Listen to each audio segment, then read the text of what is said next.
OMG, Kim Pao, biglang lumitaw at agad nanalo sa puso ng lahat. Kung bago ka lang sa channel na ito, huwag kalimutang mag-like, share, comment, and subscribe. Habang lumulubog ang hapon hanggang gabi, saksi ang skyline ng lungsod sa mainit ngunit matamis na chemistry ni Kim Cho at Paolo Avellino sa kanilang Metro-style cover shoot na ipinapalabas sa oras para sa paparating nilang Star Cinema romantic comedy film na My Love Will Make You Disappear. Para sa cover shoot, nagsuot si Kim ng hindi pangkaraniwang mabangis at matapang na itsura.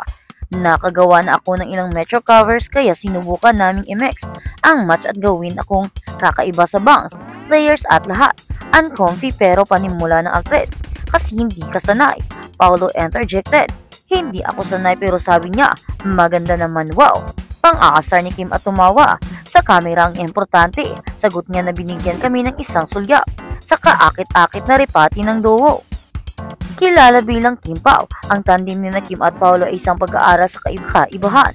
Napangiti si Kim at tumatawa paminsan-minsan, habang si Paolo naman ay matamang nakikinig at nagmamasi.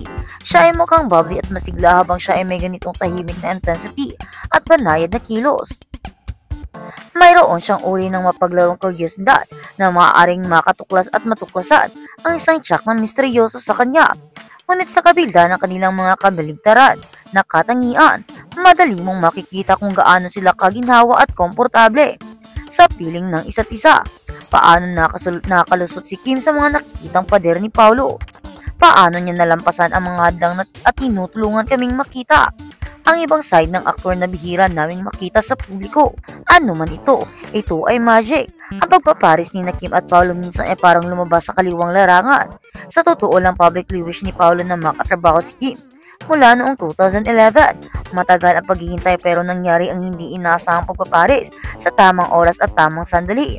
Una namin sila nakitang humarap sa pagtataksil bilang estranged na mag-asawa sa thriller drama series na linlang noong 2023. Dahil sa napakalaking tagumpay ng palabas at malakas na tugon ng fan ng sa Kim Pao, umantong ito sa pangalawang proyekto kung saan makikita ang dalawa sa isang romantic comedy setting kasama ang Philippine remake ng hit na Korean K-drama What's Wrong with Secretary Kim. Pinatibay ng seryeng isang solidong tagasunod at nakuha ng tandem ang puso ng mga manunood at tagahanga. Nakikinig sa sigaw ng mga tagahanga para sa higit pa tungkol sa Kim Pao.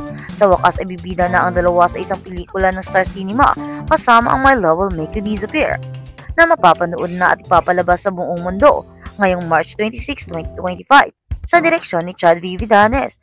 Ang pelikula ay sumusunod sa namumuong pag-ibigan sa pagitan ng isang babaeng napahamak na mawala ng potensyal na magkasintahan habang sila ay nagnanais na mawala at isang lalaking hindi maipaliwanag na mawala. Kasama rin sa pelikula ang kaniyang mga kaibigan. Actually lang ang What's Wrong with Secretary Kim. Tatanggapin kaya ni Paolo ito, but overall she was looking forward to doing it, especially since the last movie she did was in 2022. Nakakatuwa na sa Star Cinema is back with my rom-com. Iyong roots talaga ng Star Cinema movies. Namimiss talaga ng maraming tao. And then nilagay kami doon and the story is something different. It's a love story of course, but with a twist of now. Yung love story ngayon, she said. Excited na rin si Paolo na gawin ang pelikula kasama si Kim. Ang script ay hindi perfecto nang dumating ito, ngunit lahat ay tumulong na mapabuti ito at ang aming director na si Chad Vidanes ay napaka-buti at napaka-hands-on. Excited akong makatrabaho ulit. Malaba talaga na nag-stay or lahat ng love na wawala. Ganun yung premise ng story. Simple ngunit makabuluhang inilarawan ni Kim. It's about a woman na lahat ng minahal niya nawawala at sinisisi niya yung sumpa. She meets a guy who finds out na may babaeng may sumpa na nawawala lahat ng minamahal niya. And he thought of making her fall in love with them because he thinks it's the simplest way to get rid of himself without pain. Paliwanag ni Paolo. Sa girl naman sa dami ng minahal niya, ang question niya lagi is, bakit kaya sila nawawala?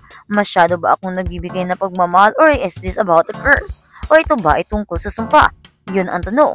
Pero ayon nga sa pelikula ay mas maganda ito dahil mabibigyan nila ng pag-asa ang mga tao na makatagpo ng pag-ibig. Yung tipong mga nawawala ng pag-asa na magkaroon pa ng bagong love life. Binibigyan nila ito ng pag-asa na sa tamang panahon at tamang tao darating din yun. Darating din ang tamang tao para sa atin na magmamahal sa atin kahit gaano pa tayo at kahit ano pa ang magiging istorya natin. Kaya naman, ang pelikula na My Love Will Make You Disappear ng Kim Pao ni Kim Cho at Paolo Avellino ay may bibigay pag-asa sa lahat ng kanilang mga funny na makakatagpo rin ng bagong pag-ibig sa tamang panahon at sa takdang pagkakataon.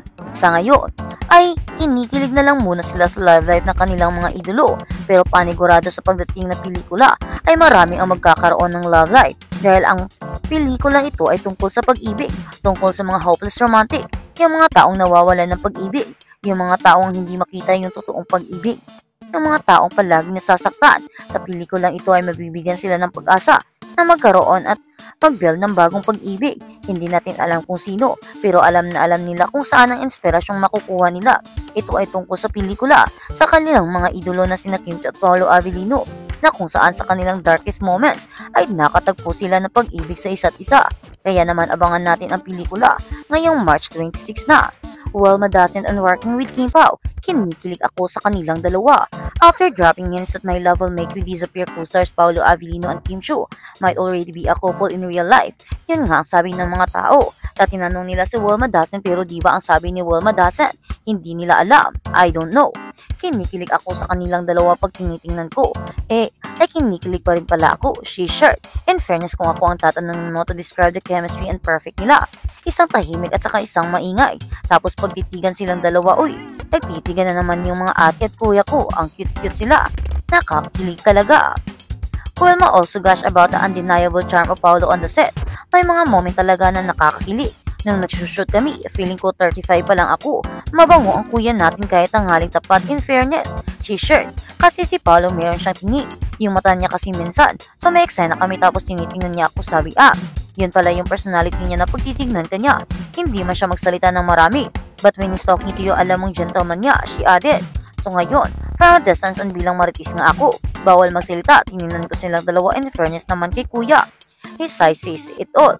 Makikita talaga sa mata niya na mahal niya si Kim, kahit hindi pa ito umaamin. Kaya nga yun, di ba kinikilig ako? At parang ang pag tumitingin si Paolo Avellino sa akin, parang nai-inlove ako. Sorry naman Kimi, pero talagang nakaka-inlove ang boylet mo. Ika pa ni Wilma.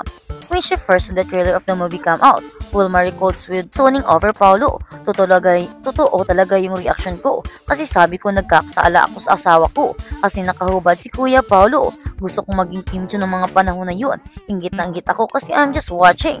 She added jokingly. Ang ganda naman na talaga ng katawan ni Paolo Avellino. Siguro ito yung dahilan kung bakit in love ang Kimi namin.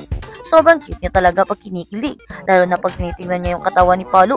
Talagang namumula siya at napapatago ng kanyang mukha. Hay nako naman Kimi, halatang halata ka na, pero baka naman, pwedeng akin na muna ang Paolo baby mo. Ika pa ni Will Madacent na nagbibiro.